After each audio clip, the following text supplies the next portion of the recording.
I'm at Kanazawa. It's a little village near Yokohama, and I wanted to start a video that I'm gonna do with that, the rhythm of the ocean, because so right now I'm here for like a month and a half here, like 5 weeks exactly, and I'm gonna go back to Tokyo and maybe other places. I will see. I want to also do Yokohama as I'm just near to it. I've already done Tokyo with a really good friend of mine, so if you see videos with him, it's from like extract of it, it's from that moment.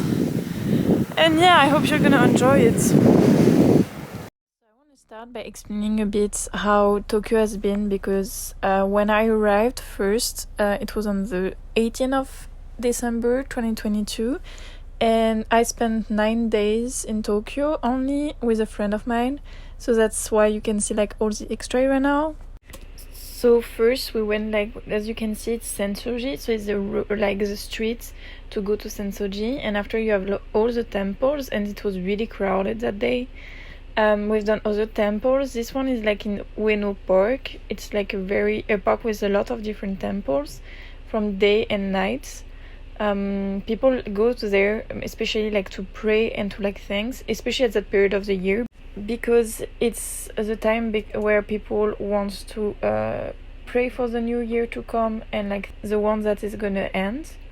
So we went to the different temples by day and by night, as you will see later on, and we also went in like different places and streets around Asakusa, which is the area around Sensoji, in order like to discover like the street foods and also like the different shops, because it's like really typical from Japan. Another stop was the National Imperial Palace, but it was closed, so we just went around it. So we decided also to go to Shibuya Crossing, where like it's so crazy because the amount of people is really huge and like from everywhere and like really international. Near Shibuya Crossing you have like the Meiji Shrine. It's a really special place with a really ancient temple where you can pray and like note your thoughts.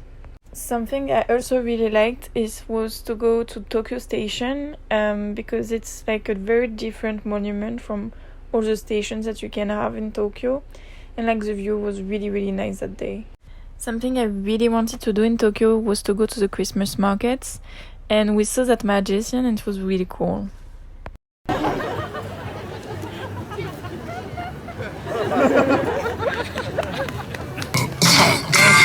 Jump on it, if you said and flown it, if you freak dead and own it, don't brag about it, come show me, come on, dance. Jump on it, if you said and flown it, well it's Saturday night, we in the spot, don't believe it, just watch it,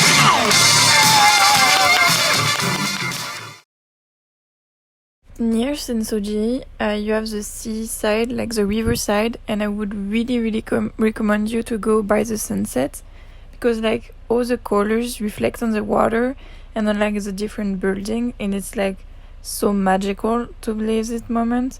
And also when like it starts by night, you have everything that start like popping up, and like the Tokyo Tower starts lighting up. Even the bridge and everything starts, as you can see, and it's really like such a special moment.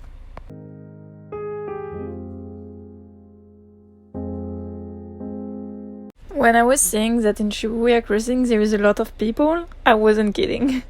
So yeah, it's like really hectic, especially by night. If you have the chance to go to Tokyo during the Christmas period, I really urge you to go to the Illumination of Shibuya, because it's really magical, and like the trees and like the atmospheres there, it's amazing. And there's also a food truck, so go for it.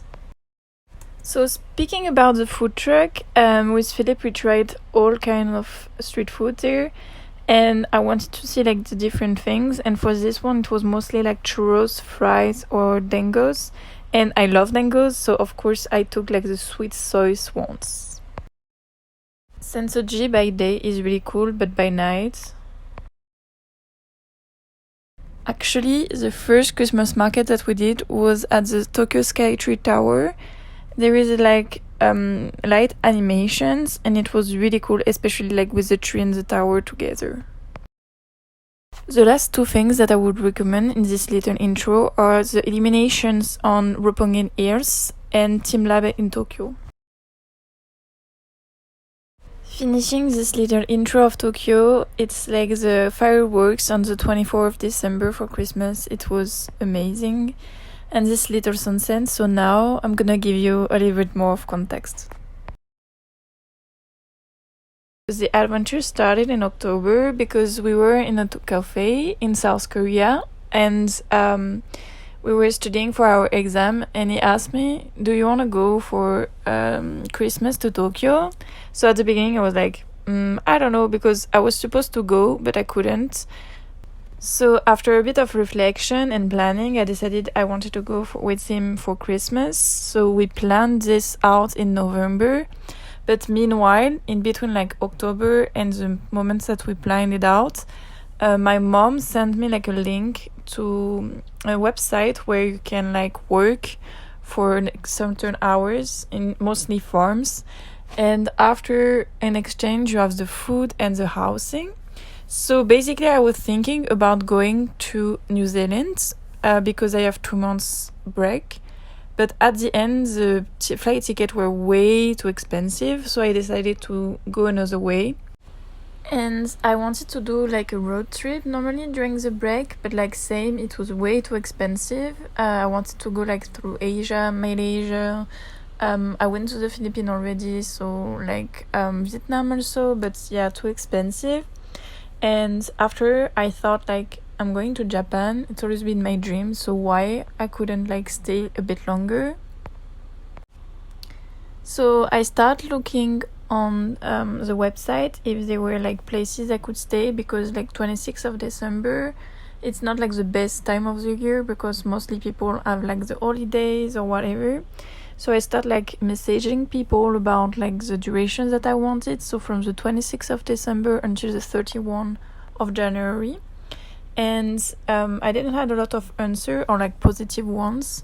And I found the place where I'm staying right now. It's like a artistic cafe with also an art school for children and like in person in general, with different workshop and activities. It can be music or drawing or painting, whatever.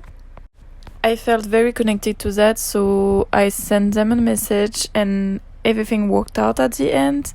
So since 2 weeks now, I'm there. To be completely honest, it's been a bit a roller coaster because it was really hard at the beginning to go such in an unknown place. But now I feel really at home. I'm experiencing so many different things. Walking gives me a sense of purpose, even if it's not something really extraordinary. It feels really humbling also. And I really like my life right now. I can have days off where I'm going to Tokyo and Kamakura, which you're gonna see in different videos that are coming soon. What I want to do with those videos is like create memories that I won't forget, especially those. And also like kind of do like diaries. That's why it's the name of the videos. There will be also some in South Korea, I think. I really want to be able to like express and share with like the people that care for me and I care about my thoughts and like my evolution, and also for me like in months or years to go back to those videos and see how much I've grown or what the thing I should remind myself of. And yeah, I think it's a really good process for me, and also like the creative content of it, I really love it. What you're seeing right now is the first sunset of the year 2023. Yeah, it's crazy saying like that, but we're in 2023 now. And it's always like at the end of the year when you have all the resolutions that you should apply in your life and all the things that you've been wrong or you've done right in 2022 and what you really have to do now. I feel like it can be really pressuring sometimes. Let's just enjoy for a few seconds the first sunrise of 2023 without any pressure or any expectations.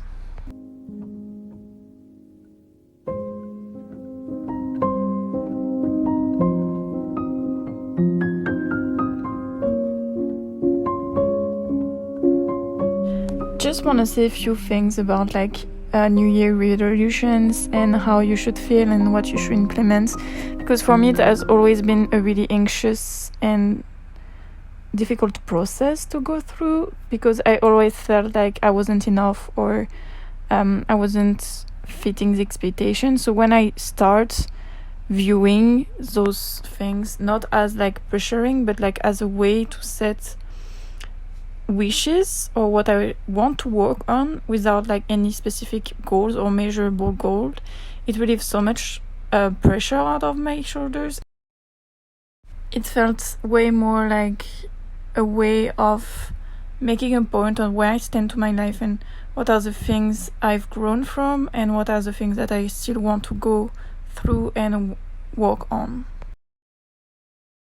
In Japan, for New Year, you go to a temple on the night of the 31 to the 1st of the New Year, and you go praying, and most of the time you buy some charms for good luck, or also you can buy the little papers. So it's good fortune papers. If you have a bad fortune, you tie it around something. Like that, it's like nothing bad happened. You let it there and it won't happen to you. It's a very special time. Most of the time, the whole families goes together to the temples to pray together and thank. Also, it's really important to thank for the years that came to an end and like wish for the best for the new year in terms of health, fortune, happiness, and everything.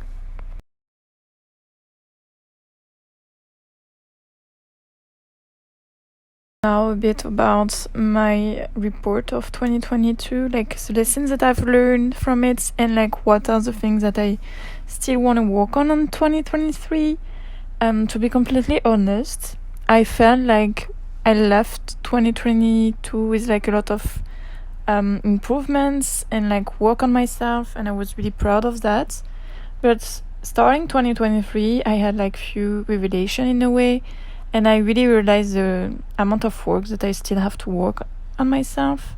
And it felt really good because I'm really a person that, for me, it's not a question about becoming the best version of yourself, but not more about becoming the most aware version of yourself and like aware of the world that surrounds you.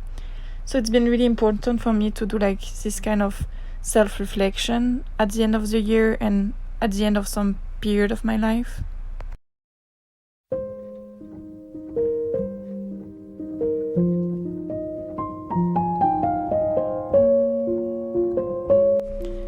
So, to speak about the lessons that I've learned in 2022, I think the three most important ones are that you always have to follow your guts and instinct, because it's always what really guides you when you can like hear and listen to this inner voice to do like the right thing, or if you don't listen to it, the wrong thing for yourself. I had few experiences where, like, for example, with relationship, I had this inner feeling where I was feeling that those weren't my people, but they were nice to me and I followed like the nicest side of them, and I didn't really listen to myself, and at the end it didn't really turn out well, but I really learned from it, and now I'm completely at peace and I forgive those people for sure. The second one is that also like relate a bit with what I just said, is people are in my life for a season, years, or lifetime. It only hurts when I put them in the wrong category. I'm letting a bit of time for you to like think about that, because for me it has been so powerful and it happened in such an important moment in my life and in this year, that I'm really thankful for acknowledging that fact, and that sometimes it's better to let people go, especially when they are not meant to be in your life, or you are not meant either to be in their life.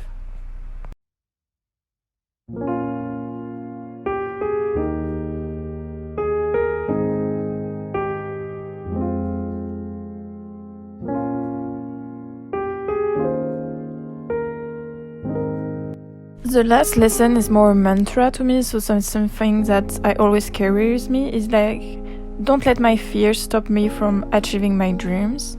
because we have so much fears about everything, fear of rejection, abandon, judgment, and I feel like sometimes it's so heavy on us that we don't really do whatever we want to do or what we really care about. And this year I really implemented that, and I had like the best moments. So if I have something to tell you, is that really follow your dreams and live for it, because at the end of the day you're alone with yourself, and your happiness is what only matters.